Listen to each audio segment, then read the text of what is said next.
Saxon Math 8-7, lessons 105, 106, and 107. All right. 105, it's about finding surface area of things. And it's pretty straightforward. When we have something, we just need to find the area of the individual sizes and just add them all together. So you can see we've got a box here, and each side is just a rectangle.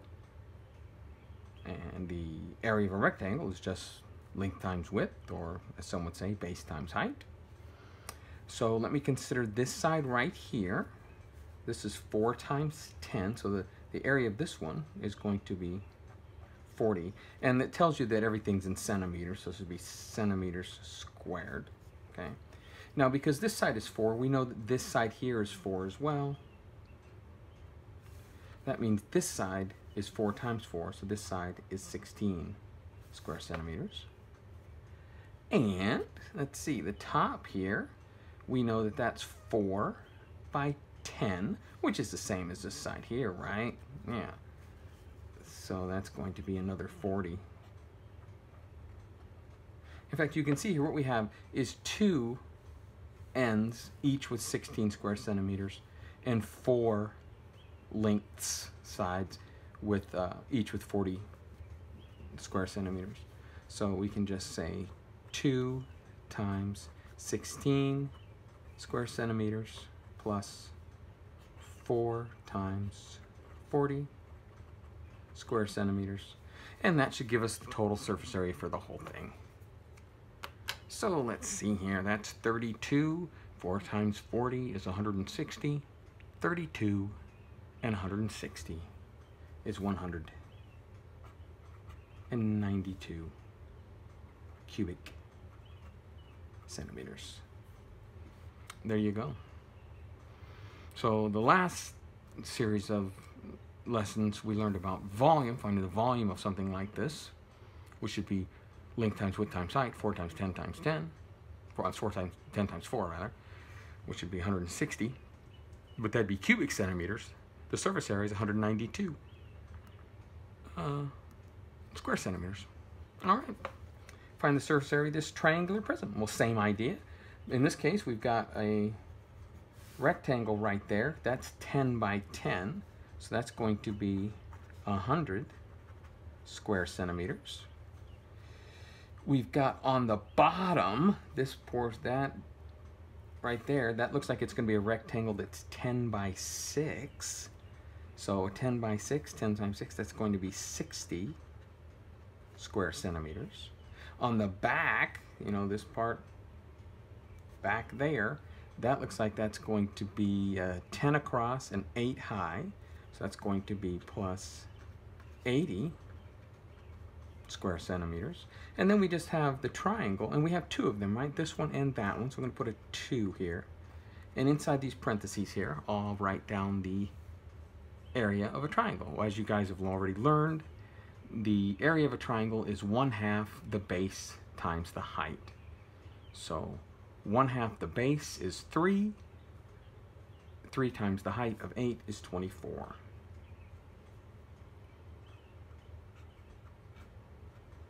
And we just need to do this math then. 100 plus 60 is 160. Plus 80 is 240. Plus another 48. It's like that's going to be 288. Square centimeters. Don't forget your units. There you go. Surface area. All right. Now find the area of the label on this can of tuna. So if you think about this, when we have a cylinder like this, we're trying to find the area. We just need to find the area of the top and the bottom, which are circles. It says to use 3.14 for pi. And then we need to find the area of the around the sides, which would be equivalent to a label. And if you think about it, if you carefully snip that label off and just laid it flat, it would form a rectangle. So if we did that, we know that the height of our rectangle would be 4. So let's say this is our, we stripped off the label, and we've laid it flat, so we know this is 4. But what's the length of that side there? Well, that length of that side there would be the same as the circumference of the top, wouldn't it? Yeah, so this distance around like that would be the top edge of our label if we laid it flat. So I need to know 2 things. I want to know the area of the circle on the top, and that'd be for the bottom as well. And I want to know the circumference of the circle. So let's find the circumference first. The can is 10 centimeters across. That means its radius is 5 centimeters. And the formula for circumference is pi times diameter, or 2 pi r, 2 pi the radius. In any case, it's going to be 10 times 3.14. So the circumference, capital C, is equal to 10 times 3.14, which is 31.4 centimeters. The area of the circle is pi r squared. Well, in this case, remember, r is 5. R is 5 centimeters.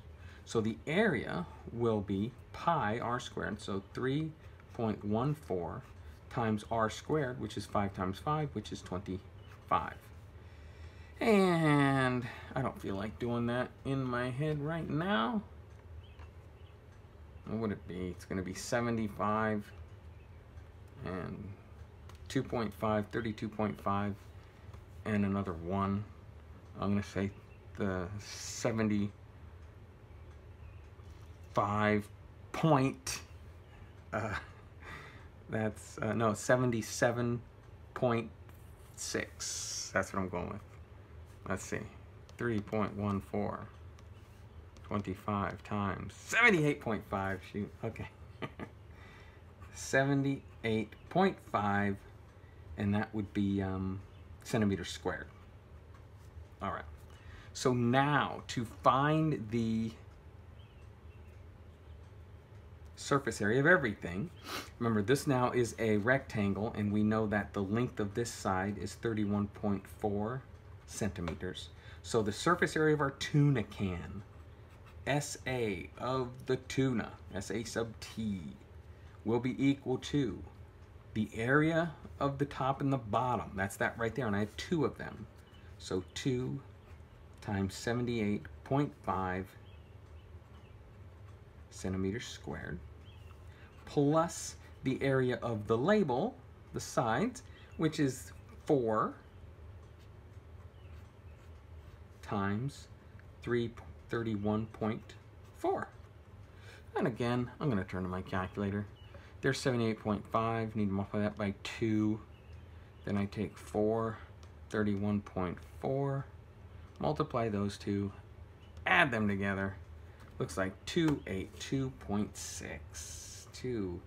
282.6 square centimeters.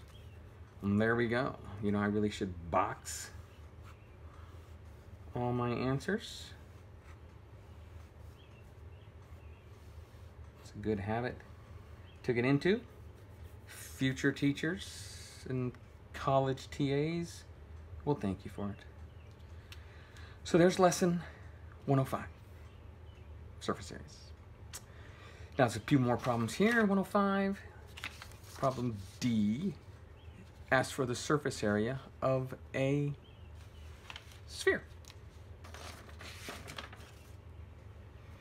Now, so a golf ball is, as we say, a sphere. You guys all know what a golf ball looks like. And we know that the diameter of said golf ball is 4 centimeters. So there's 2 formulas for spheres which you just want to know. The volume for the sphere is 4/3 pi r cubed, and the surface area for a sphere, SA, is equal to 4 pi r squared. So that's an easy one right there. So we already know r, so the surface area of the golf ball to the nearest square centimeter will be 4 times pi, which is 3.14. They're asking us to use times r squared, that's 4 squared. Well, that's 4 times 4 squared is 4 times 16, which is 64. 64 times 3.14. And once again, I'm going to use my calculator. But first, let's try it in our head. We got 60 times 3. Well, 64 times 3. Let's do that. 64 times 3 is going to be 192. Then we've got 0.1. Got another 6.4 on that. So 192 and 6.4. That's going to be 198.4. And then I've got 4 100ths. Well, yeah, I'm stopping there. 64, enter, 3.14 times 200.96. You believe I was just about to say that. 200.96 square centimeters. And let's box that. Okay, here we go. Now, another portion of lesson 105 are finding square roots. Specifically, noting that this can be a little misleading. If I ask you, what is the square root of 16? Well, the answer is 4. But if instead I ask you, what is the solution to the equation x squared equals 16? Well, this is asking for what number can I multiply by itself that would equal 16? Well, I could use 4, because 4 times 4 equals 16. I could use minus 4, because minus 4 times minus 4 equals 16. Yeah. So there's 2 answers for this. And I'll tell you, it did give away that there's 2 answers for that. Is the square term that indicates that we should have 2 values for x. Now sometimes the values are the same, but in this case I do have 2 answers I could use.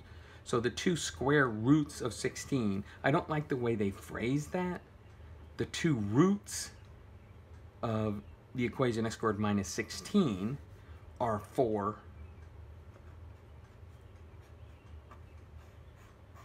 plus 4 and minus 4. So it's incorrect to say that the square root of 16 can be minus 4. It can't. By definition, square roots are always positive.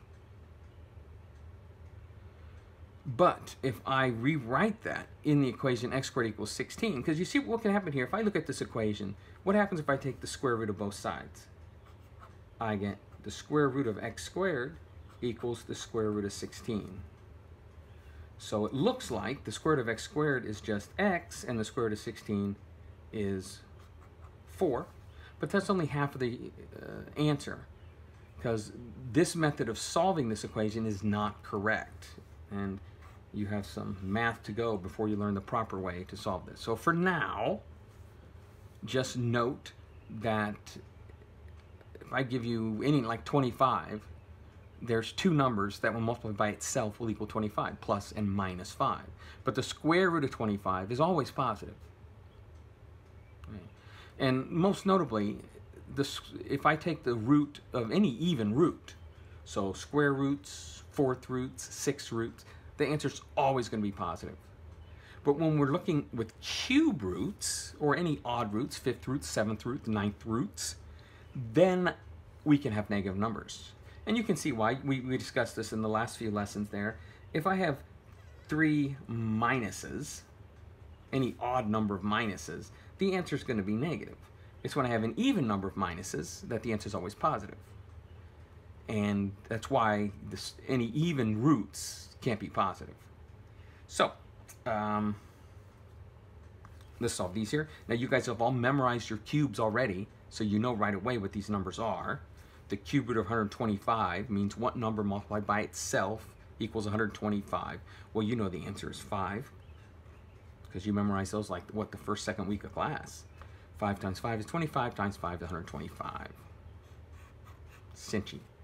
So don't let the negative sign throw you. Because this is a cube root, we know that whatever the answer is, it's going to be negative. We can do that with odd roots. So, what's the cube root of 8? Well, you guys have that memorized too. It is 2. There you go. Well done. All right. Lesson 106 is super cinchy. It's all stuff you sort of done before.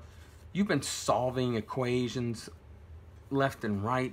This time the only difference is all the things in the equation, there's no numbers, they're just variables.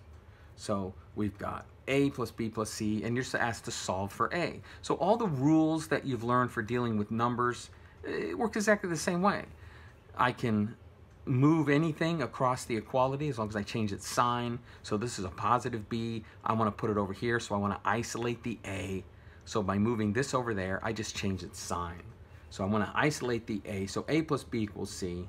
I can write that as a equals, I'm going to move the b over, c, but it's a positive here, it becomes a minus b there. There you go. All the rules apply. Nothing new here under the sun, except you're just using letters rather than numbers. In a case like this, wx equals y.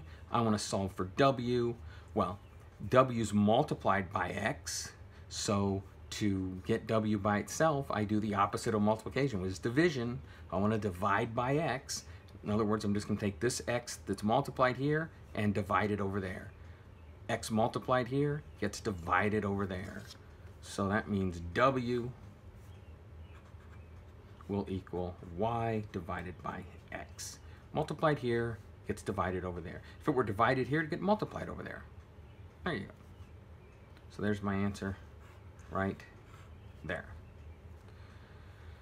So, solve for y. Well, this is cinchy, right? I just want to get y by itself. I've just got to get the negative b over here. Well, it's a negative. That means I put over there, it becomes a positive. So, y equals mx plus b, which is a fairly famous equation. That's your slope-intercept form equation. All right. And here it says the formula for the area of a parallelogram is a equals bh. Solve this equation for b. Well, okay, I want to get b by itself, but it's multiplied to h. So h, because it's multiplied here, gets divided over there. Just move it across the equality.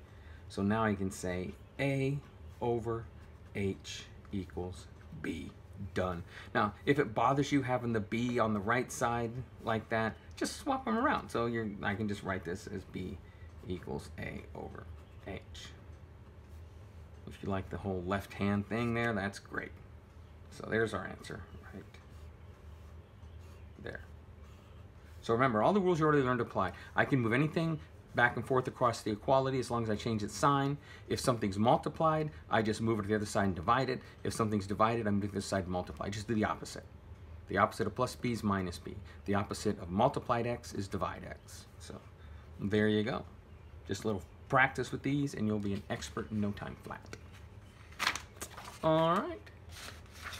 So that lesson's pretty straightforward. The next lesson here has to do with slope. Let's talk about slope for a second. When I have a line in our Cartesian plane here, so here's our x-coordinate, here's our y-coordinate, any line here, any straight line has what we call a slope. And the slope is just the measure of how much the line's going up or going down. And all lines that go up from left to right have a positive slope. And all lines that go down from left to right have a negative slope. We use the letter m to represent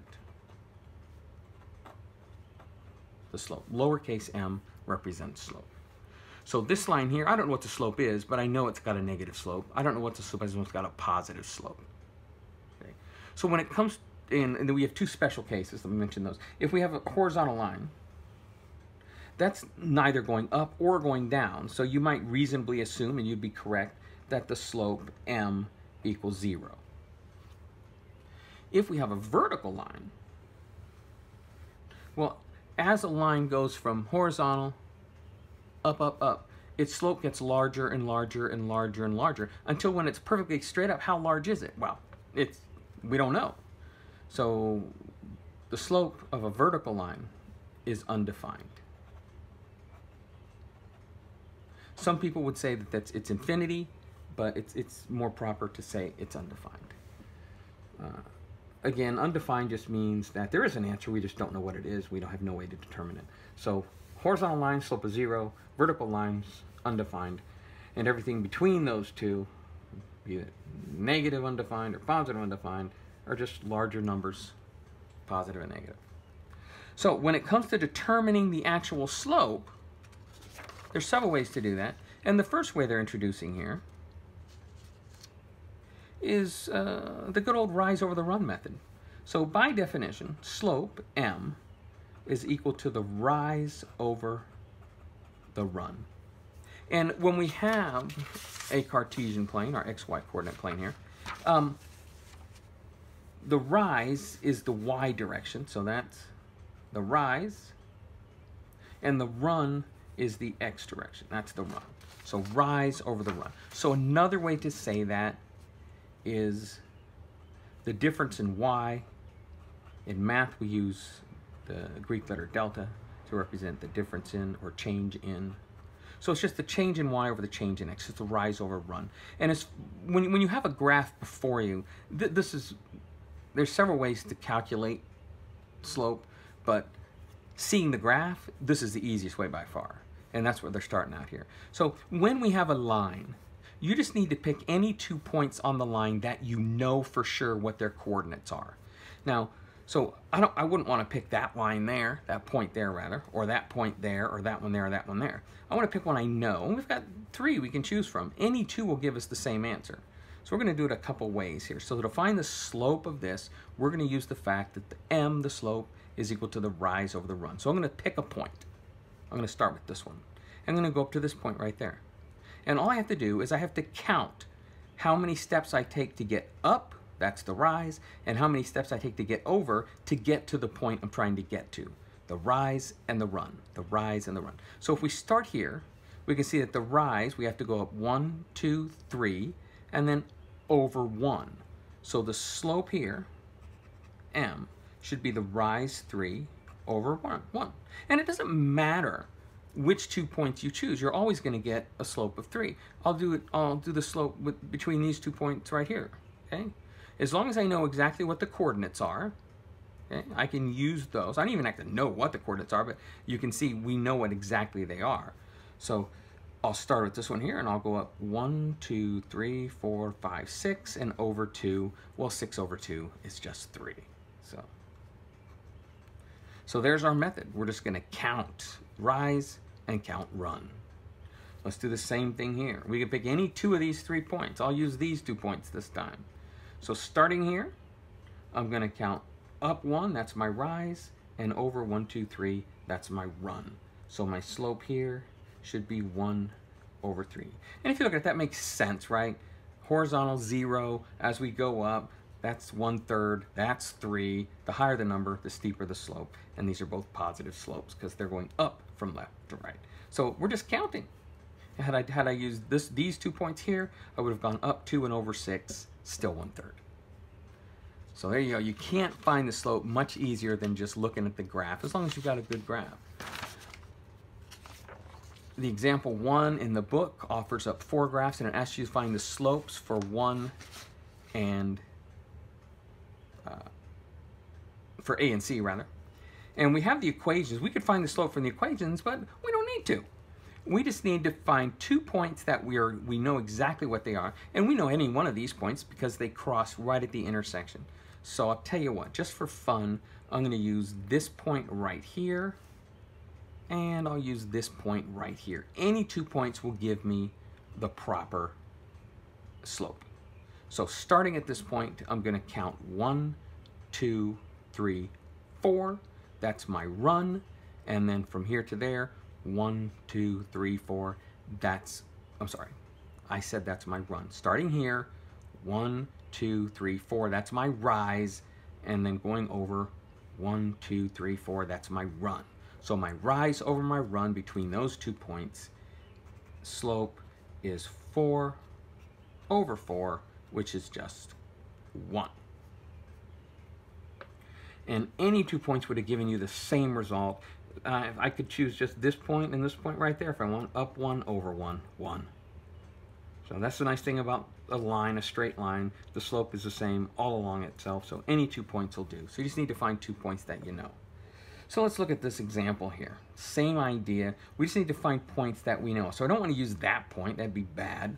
Or that point. But I know these points here that cross those intersections. I know for sure what they are. So I will just pick a point here. There we go. Now, we know just by looking at this that because this line goes down from left to right, that the slope is going to be negative. So when you're calculating your rise over run, anytime you go down rather than up, that's a negative number.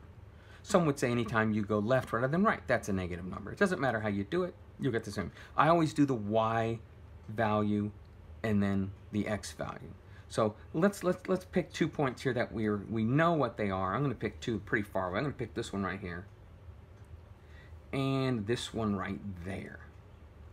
All right. So since to get from here to there, I first have to go down. My rise now is down. That means that's negative. So starting here, m, my slope, the rise is going to be 1, 2, 3, 4, 5. And that's a negative 5 because I went down.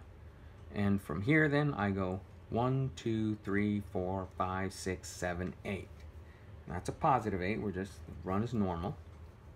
So there's my answer right there, minus 5/8. And again, it doesn't matter which 2 we would have chosen, we would have gotten the same result. So rise over run. Since we're going down, the rise is negative. All right, we've got 4 more here to try.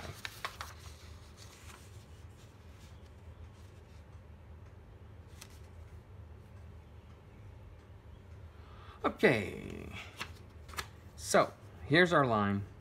So let's pick a couple points that we know for sure. It looks like I know for sure what that point is, and I would know for sure what that point is because they cross right at those intersections. So I'll use those points to calculate the slope. So the slope m is going to be, I want to go from there to there. So starting here, always working left to right, I go up 1, 2, 3, and over, starting from here, 1, 2, 3, 4, 5, 6, 7, 8, 9. So it looks like my slope will be 3 over 9, which is 1/3. And there we go. Splendid.